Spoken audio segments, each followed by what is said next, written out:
What does it actually mean when the world's most contested waterway is quietly allowed to reopen? At the exact moment the man who ordered it closed starts talking like the real story is just getting started. Because that is precisely the strange, almost contradictory moment we're sitting in right now.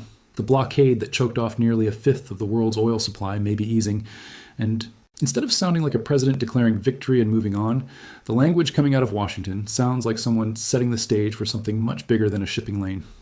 Before we go any further, if you actually want to understand what's happening in the world instead of just reacting to another headline, hit subscribe right now.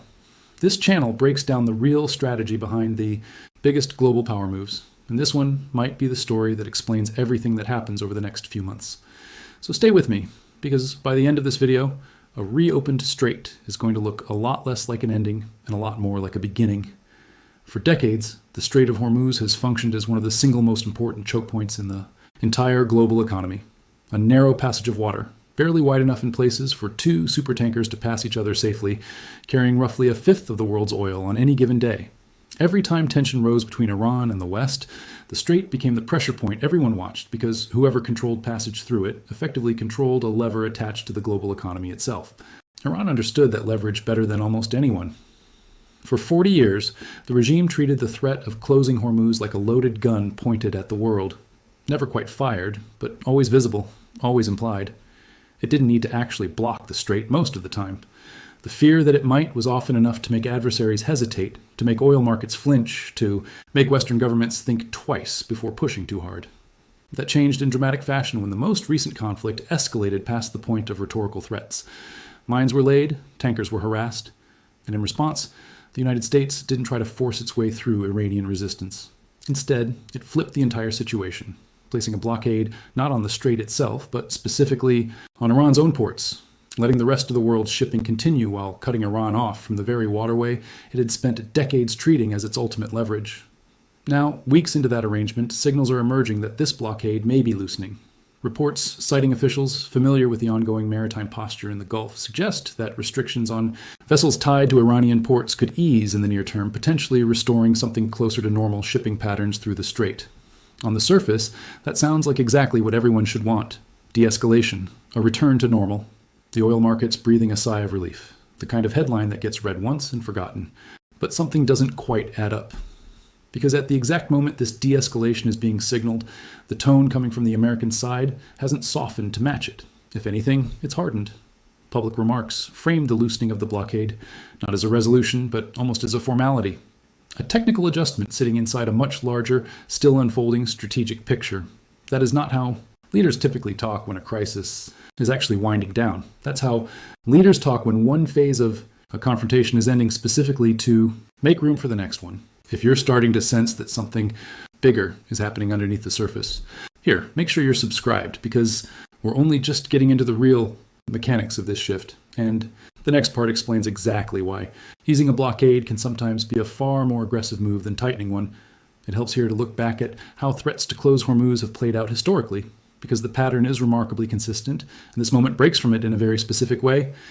Go back through the last 2 decades, and you'll find Iranian officials threatening closure of the strait repeatedly, during sanctions escalations, during naval incidents, during periods of heightened rhetoric with Washington. In almost every one of those cases, the threat itself did the work. Oil markets would spike on the mere possibility, Western governments would signal caution, and Iran would quietly stand down without ever actually needing to follow through, having extracted a psychological win without paying any real cost.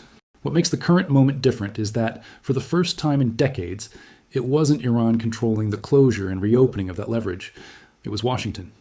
The strait wasn't closed by Iranian threats this time. It was effectively closed to Iran specifically by American naval enforcement, while remaining open to everyone else. And now, weeks later, it's reportedly Washington, not Tehran, that holds the decision over whether and how that access gets restored. That's not a small detail. That's an almost complete inversion of who has historically controlled this particular lever of pressure. And it's exactly why the framing around its reopening deserves far more scrutiny than a simple return to normal shipping patterns. To understand why reopening Hormuz might actually be a sign of confidence rather than retreat, you have to understand what a blockade like this was actually designed to accomplish in the first place. It was never really about the water. It was about money. Specifically, it was about cutting off the single largest funding source keeping Iran's entire security apparatus operational. Remember how the Islamic Republic actually holds itself together. It isn't one unified government making calm, centralized decisions. It's a fragile three-way balancing act between the clerical leadership at the top, the Revolutionary Guard beneath them controlling much of the country's security forces and economy, and the general population beneath both, absorbing the daily cost of decisions made above their heads. The clerics stay in power because the Revolutionary Guard is willing to enforce their rule. And the Revolutionary Guard enforces that rule because the regime pays for their loyalty. Salaries, weapons, business privileges, all of it flowing from one central source, oil revenue. A blockade targeting Iranian ports, specifically, was never meant to be a permanent fixture. It was meant to apply sudden, severe financial pressure at exactly the point where that three-way balancing act is most vulnerable, for exactly as long as it takes to force a decision. Blockades of this kind are blunt instruments. They're expensive to maintain indefinitely. They strain naval resources that are needed elsewhere, and over time, the international shipping industry begins pressuring everyone involved to find a resolution, since prolonged disruption to global oil routes eventually hurts allies and neutral countries almost as much as it hurts the intended target. It's worth being specific about how that pressure actually travels through the regime's internal structure, because it's easy to talk about this in the abstract without understanding the mechanics. Reduced oil revenue doesn't hit the clerical leadership's bank accounts directly and stop there. It moves downward through the system, forcing brutal, sequential choices about where the remaining money goes. Security force salaries typically get protected first, since losing the loyalty of the Revolutionary Guard represents an immediate existential threat to the leadership. Regional proxy funding often gets protected next, since abandoning allied militias abroad would signal weakness that adversaries could exploit immediately. What typically gets cut last and hardest are the subsidies and social spending that keep basic goods affordable for ordinary citizens: fuel, bread, medicine. That sequencing is exactly why economic pressure campaigns like this one tend to produce visible strain among the general population well before they produce any visible crack in the security apparatus itself, even though the security apparatus is usually the actual intended target. That sequencing also explains why a blockade can be eased relatively quickly once its message has landed, without the underlying regime structure actually having changed in any fundamental way. The leadership doesn't need the blockade lifted because their own survival is at risk. They need it lifted because the population level strain it's producing carries its own longer-term political risk, one that a resource-strapped regime already managing multiple sources of internal pressure would generally prefer to relieve as soon as the immediate strategic message has been delivered. So if the financial pressure did its job, easing the blockade isn't a retreat. It's closing out one phase of leverage because the desired reaction has already been achieved, or is close enough to achieve that. Maintaining maximum pressure indefinitely stops being worth the cost. In other words, you don't necessarily ease a blockade because you're backing down. Sometimes you ease it because the message already landed, and now you're moving on to whatever comes next. That's the part almost nobody covering the story as a simple de-escalation headline is actually asking. If the blockade worked, what did it actually produce? What concession, what shift in posture, what private commitment made it worth easing? Because a blockade doesn't just quietly end for no reason after choking off a regime's primary source of income for weeks. Something changed. And the question worth asking isn't whether Hormuz reopens. It's what Iran had to agree to, quietly, for that reopening to happen at all. Let's talk about the timing, because timing in situations like this is rarely accidental. Before we get to that, it's worth pausing on how markets are actually reacting to reports of this reopening, because traders pricing real financial risk tend to reveal more honest information than any official statement. Oil futures typically respond to genuine de-escalation with a measurable and fairly immediate drop in prices, reflecting reduced supply risk. A muted or partial reaction. Prices easing only slightly, or shipping insurers remaining reluctant to lower premiums for vessels operating near Iranian waters, would suggest that informed market participants aren't fully convinced this is a clean resolution. A sharp, sustained drop, on the other hand, would suggest markets believe the underlying risk has genuinely passed. Watching that reaction over the coming days will tell you something. No official statement from either government is likely to confirm directly whether the people whose job is to price risk accurately believe this is really over or believe it's simply pausing. There's a second market signal worth watching alongside oil prices. Shipping insurance premiums, specifically for vessels transiting near Iranian coastal waters. These premiums spiked dramatically during the height of the blockade, and how quickly, or slowly, they normalize afterward tends to be one of the most reliable real-world indicators of how seriously the shipping industry itself is treating the durability of any reopening. Insurers have no political incentive to shape a narrative one way or another. They simply price the risk they actually see. If those premiums stay elevated even as official statements describe normalized shipping, that gap is worth paying close attention to. Before we get to that, it's worth pausing on how markets are actually reacting to reports of this reopening, because traders pricing real financial risk tend to reveal more honest information than any official statement.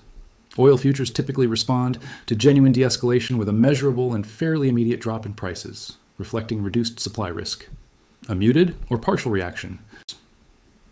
Prices easing only slightly, or shipping insurers remaining reluctant to lower premiums for vessels operating near Iranian waters, would suggest that informed market participants aren't fully convinced this is a clean resolution. A sharp, sustained drop, on the other hand, would suggest markets believe the underlying risk has genuinely passed. Watching that reaction over the coming days will tell you something. No official statement from either government is likely to confirm directly whether the people whose job is to price risk accurately believe this is really over, or believe it's simply pausing. There's a second market signal worth watching alongside oil prices: shipping insurance, premiums specifically for vessels transiting near Iranian coastal waters. These premiums spiked dramatically during the height of the blockade, and how quickly, or slowly, they normalize afterward tends to be one of the most reliable real-world indicators of how seriously the shipping industry itself is treating the durability of any reopening. Insurers have no political incentive to shape a narrative one way or another. They simply price the risk they actually see. If those premiums stay elevated, even as official statements describe normalized shipping, that gap is worth paying close attention to. Let's talk about the timing, because timing in situations like this is rarely accidental. Reports of the blockade easing are surfacing at almost the exact same moment as separate reporting about an expanded ultimatum aimed squarely at Iran's nuclear program. A defined window, explicit consequences, and public signaling that this time the warning isn't just rhetoric for a domestic audience. Two major storylines unfolding in parallel, both touching the same conflict, both involving the same government making major public statements. That's not a coincidence worth ignoring. That's a pattern worth examining closely. If this kind of layered analysis is exactly what you're here for, tap that like button right now. It genuinely helps this video reach more people who are tired of shallow headline coverage and actually want to understand the strategy sitting underneath the news. Here's one way to read what's happening, and it's the reading that a growing number of analysts following this story closely seem to be converging on. The blockade was never meant to be the main event. It was meant to be the opening move, a demonstration of capability and resolve, a proof that Washington was willing and able to inflict real, sustained financial pain on the regime whenever it chose to.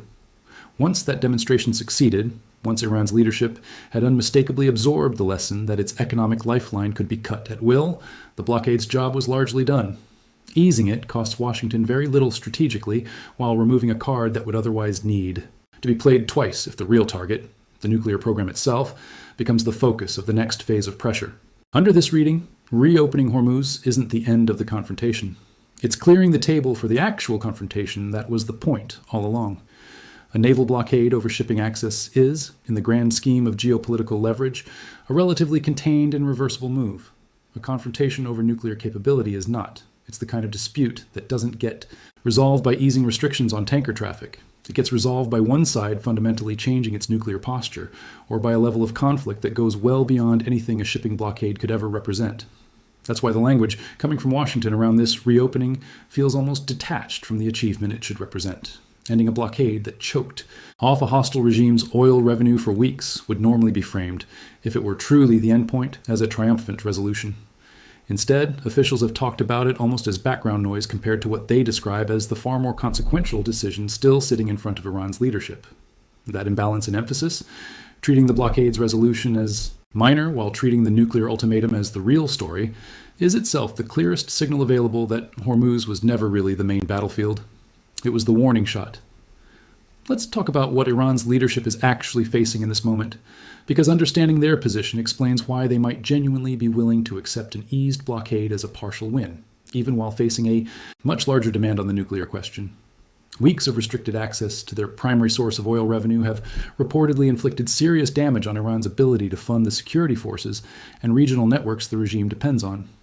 Getting that revenue flowing again, even partially, even under continued scrutiny, provides real breathing room the regime badly needs. But breathing room isn't the same thing as victory, and Iranian officials know it. Accepting an eased blockade while a much larger ultimatum over nuclear capability still hangs over their heads means trading a temporary financial reprieve for continued exposure on the issue that actually threatens the regime's long-term security calculus. It's the kind of trade that looks good in the short term and potentially catastrophic in the long term, which is exactly the position a regime under sustained multi-front pressure often finds itself forced into. If you've made it this far, you clearly care about understanding the real strategy behind this instead of the surface-level version. Drop a comment and tell me what part of this connection between the blockade and the bigger picture surprised you the most. I read these, and it genuinely shapes what we dig into next. Now, let's talk about what something bigger actually seems to mean, based on how officials have been framing this moment publicly. There are a few distinct threads worth separating out here because they're often blurred together in coverage, but they represent genuinely different possible directions for what comes next. The first thread is the nuclear ultimatum itself, the defined window and explicit consequences tied to Iran's uranium enrichment and missile capability that we've covered in detail before. That remains, by most accounts, the central and most immediate driver of tension, regardless of what happens with shipping access through Hormuz. Easing the blockade doesn't touch this thread at all. If anything, it isolates it, removing a secondary point of leverage, so that all remaining pressure concentrates specifically on the nuclear question. The second thread involves broader regional realignment, reports of expanded security, arrangements between the United States and Gulf state partners, deepened defense cooperation, and positioning that suggests Washington is thinking well beyond this single conflict toward a longer-term regional posture designed to contain Iranian influence permanently, not just resolve this particular standoff. If accurate, this would represent a far more structural shift than anything captured by a single blockade or a single ultimatum. It would mean the current confrontation is being used as the occasion to lock in a regional security architecture that outlasts whatever happens with Iran's nuclear program specifically. This kind of realignment typically shows up in unglamorous, easy-to-miss details, long. Before it shows up in dramatic headlines, joint military exercises quietly expanding in scope, new basing or logistics agreements signed without much fanfare, arms sales moving through approval processes faster than usual, or intelligence sharing arrangements deepening between Washington and Gulf capitals that have historically kept the United States at arm's length for their own domestic political reasons. None of these individually would make headlines on their own. Together, over the following months, they would represent exactly the kind of structural shift that turns a single crisis into a permanent change in regional posture. It's also worth noting who benefits most from this kind of realignment beyond the United States itself. Gulf states that have spent years hedging their bets between Washington and Tehran, maintaining working relationships with both to protect their own economic and security interests, now have a strong incentive to lean more firmly toward whichever side appears to be, establishing lasting regional dominance. Iran, that has just demonstrated its vulnerability to having its own ports blockaded, and that now faces an ultimatum over its most significant strategic asset, looks like a considerably less reliable long-term partner than it did even a year ago. That shift in regional perception, more than any single agreement or announcement, may end up being the most consequential and longest-lasting outcome of this entire episode. The third thread, and the one hardest to verify but impossible to ignore given how often it's been hinted at in public remarks, involves the possibility of a broader deal, something well beyond the current nuclear dispute, potentially touching sanctions relief, regional recognition arrangements, or economic normalization, contingent on Iran making concessions far beyond what's been publicly demanded so far. Statements describing this moment as an opportunity for a much bigger resolution, rather than simply a narrower nuclear agreement, suggest that at least some officials are thinking about this confrontation as a potential turning point for the entire U.S.-Iran relationship. Not just a single crisis to be managed and moved past. The third thread, and the one hardest to verify but impossible to ignore given how often it's been hinted at in public remarks, involves the possibility of a broader deal, something well beyond the current nuclear dispute, potentially touching sanctions relief, regional recognition arrangements, or economic normalization, contingent on Iran making concessions far beyond what's been publicly demanded so far. Statements describing this moment as an opportunity for a much bigger resolution, rather than simply a narrower nuclear agreement, suggest that at least some officials are thinking about this confrontation as a potential turning point for the entire U.S.-Iran relationship, not just a single crisis to be managed and moved past. If a broader deal genuinely is on the table, it would represent an approach fundamentally different from every previous attempt to manage this relationship. Past agreements, including the one negotiated roughly a decade ago, focused narrowly on the nuclear issue in isolation, treating it as a problem that could be solved separately from the broader web of sanctions, regional proxy, conflicts, and diplomatic isolation surrounding Iran. That narrow approach arguably made agreement easier to reach in the short term, but it also left every other source of tension fully intact, which is part of why that earlier agreement ultimately collapsed, rather than producing lasting stability. A genuinely comprehensive deal, one bundling nuclear concessions. Together with sanctions relief, regional security guarantees, and economic normalization, would be far harder to negotiate, but potentially far more durable if it succeeded, precisely because it would address the underlying sources of conflict rather than just the most visible symptom. The obstacle, of course, is that a deal this ambitious requires both governments to accept political risk that narrower agreements don't. For Washington, it means potentially normalizing relations with a government still actively involved in regional proxy conflicts and still viewed with deep suspicion by key allies. For Tehran, it means accepting a level of transparency and constraint that goes well beyond anything the regime has previously been willing to tolerate in exchange for economic benefits that hardline factions within the Revolutionary Guard may view as insufficient compensation for what they'd consider a humiliating retreat. Whether either side is genuinely willing to accept the level of political risk, rather than simply using the language of a bigger resolution as negotiating leverage, remains one of the most important open questions hanging over this entire moment. Whether that third thread reflects genuine strategic ambition or simply rhetorical flourish designed to maximize pressure on Iran during a critical negotiating window is one of the hardest things to assess from the outside. Governments under pressure often speak in maximalist terms specifically to shape the psychology of the other side, without necessarily believing every word will translate into concrete policy.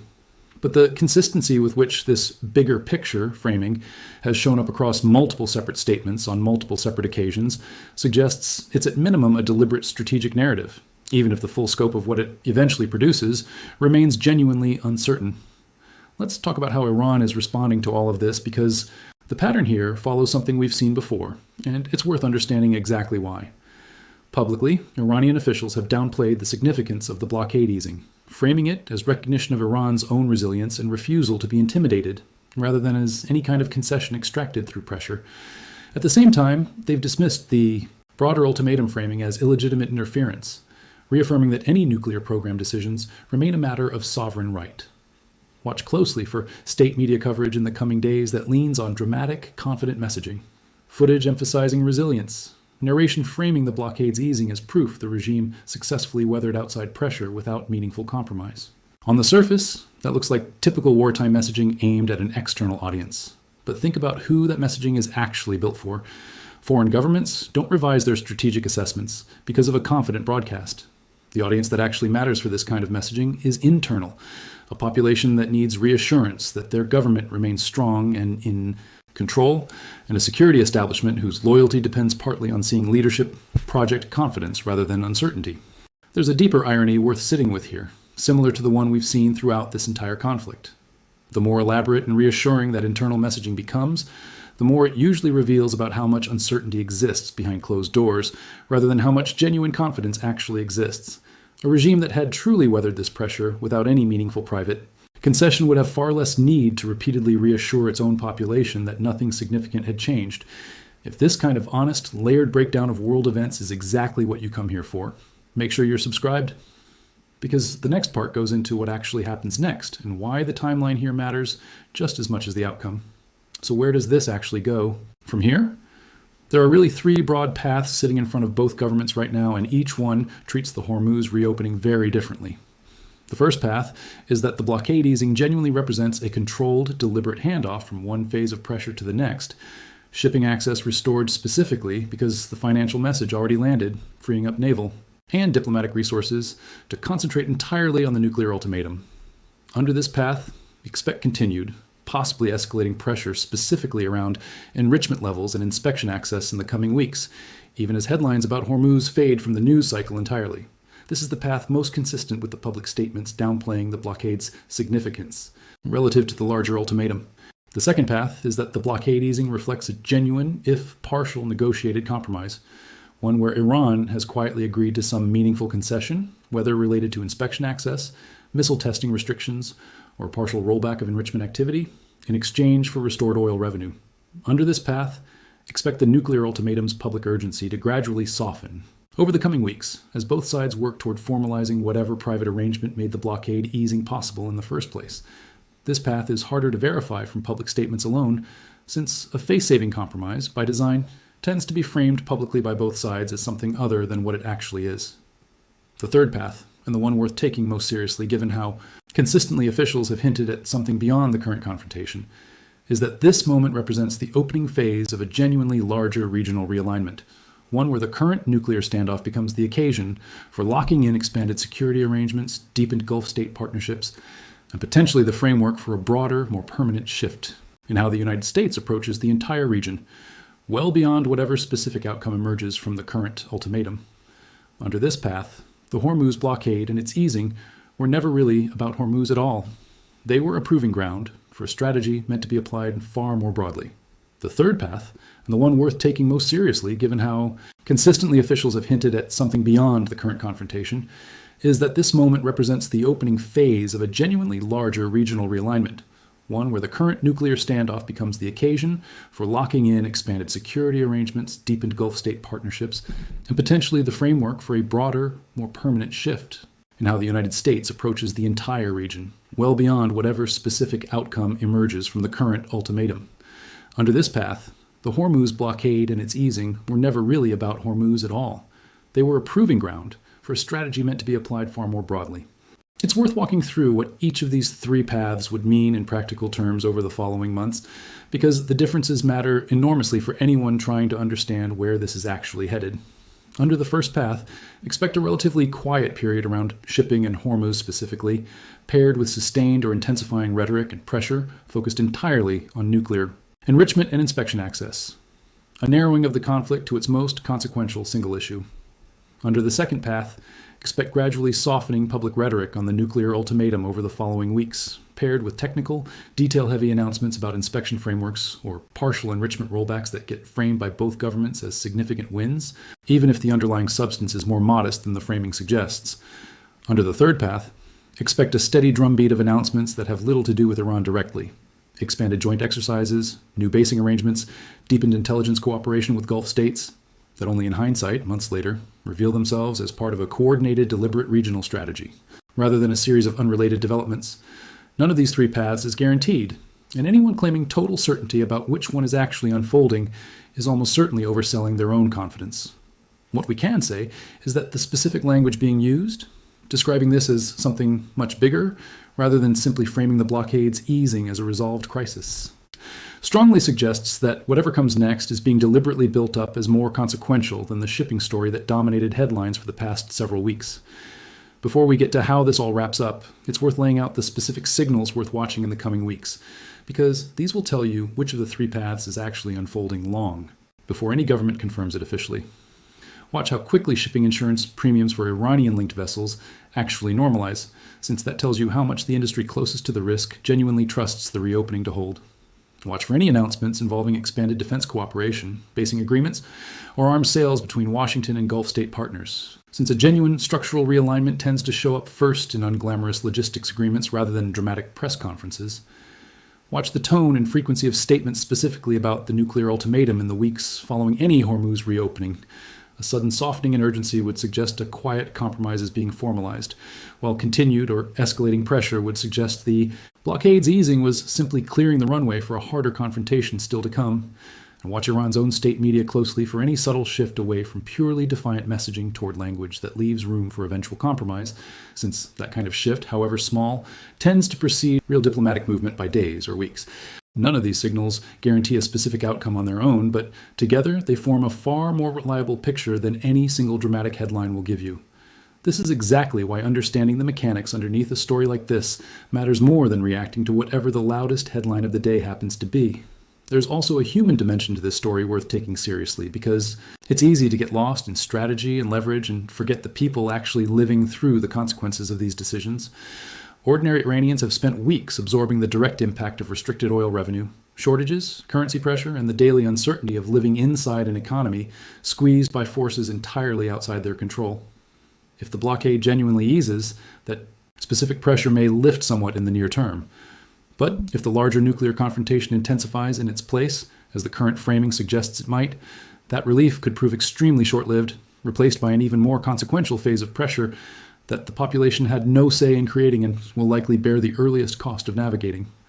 And there's a harder question sitting underneath the optimistic framing of de-escalation that's worth asking honestly. A reopened strait is genuinely good news for global oil markets and for ordinary people far from the region whose fuel costs are affected by this conflict.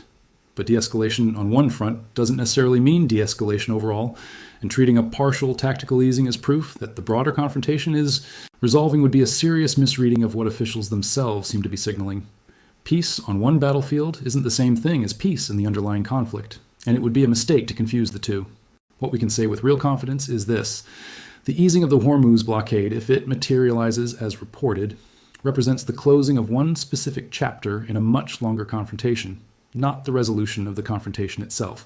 The financial leverage that blockade was designed to apply appears to have done its job, freeing up attention and resources for what officials themselves are describing as a larger, more consequential phase still ahead.